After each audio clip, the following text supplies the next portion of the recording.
अंबाजोगाई या ठिकाणी स्वराज्य जनशक्ती सेनेचे आमरण उपोषण सुरू झालेले आहे। या ठिकाणी उपोषणकर्ते नवनाथ हारे यांनी गेल्या 3 दिवसापासून उपोषण चालू ठेवलेलं आहे आणि त्या उपोषणाला पाठिंबा म्हणून तर या उपोषणकर्त्याची चौकशी करण्यासाठी करुणाताई मुंडे या ठिकाणी आपल्यासमोर उपस्थित आहेत। अंबाजोगाई तहसील समोर हे उपोषण चालू आहे। आपण करुणाताईंना विचारू किंवा या उपोषणकर्त्याचं नेमकं म्हणणं काय आहे करुणाताईच्या माध्यमातून जाणून घेण्याचा प्रयत्न करणार आहोत। ताई नमस्कार, बोला ताई, काय म्हणणं आहे आपलं? स्वराज्य शक्ती सेनाचे जिल्हा अध्यक्ष नवनाथ हरे भाऊ गेले 2 वर्षापासून उपोषण करताय आणि ठराव असताना आज तहसीलदार साहेब जे आहे काहीही दखल घेत नाही आणि जे गायरानधारक आहे गेले तिथे 50 वर्षापासून तिथे आहे, तिथे राहत आहे, तरी पण आज ह्यांना त्यांचा हक भेटत नाही। ते खूप मोठी अधिकारी लोक काहीही काम करत नाही आणि आज जरी उपोषणवर बसले तो अधिकारी लोक त्याच्यामध्ये पण काय दखल घेत नाही, एक भेटसुद्धा देत नाही।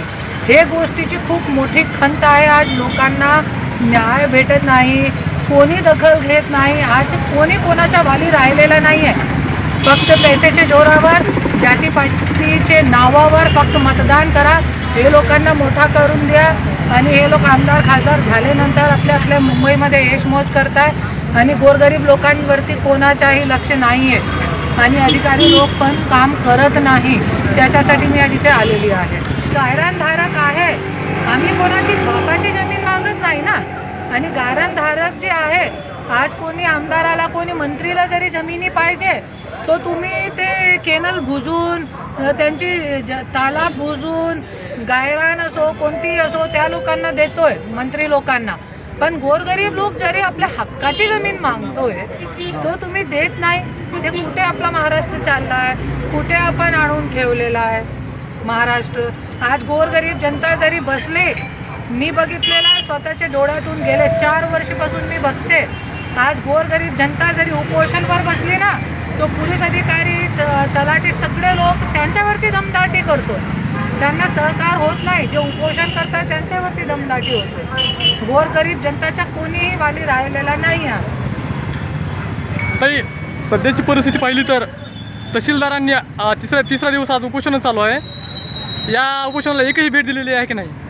नाही, एकही दिवस भेट दिलेली नाही। अगर काही नाही, आमचं म्हणणं की असं, मी नवनाथ हरे बोलतो, बीड जिल्हाध्यक्ष स्वराज्य शक्ती सेनेचे। तर आमचं असं म्हणणं आहे की आम्ही पहिलं 22/4/2025 रोजी कलेक्टर साहेबाला, जिल्हा परिषदला, पंचायत समिती, तहसीलला आम्ही निवेदन दिलेलं होतं। काही कारणास्तव मी आत्मदानाचा इशारा देऊन सुद्धा टावरवर चढून तिथं तहसीलदार साहेब विलास तरंगे साहेब हे उपस्थित नसल्यामुळे उपजिल्हाधिकारी साहेबांनी तातडीनं काही मीटिंग लावली।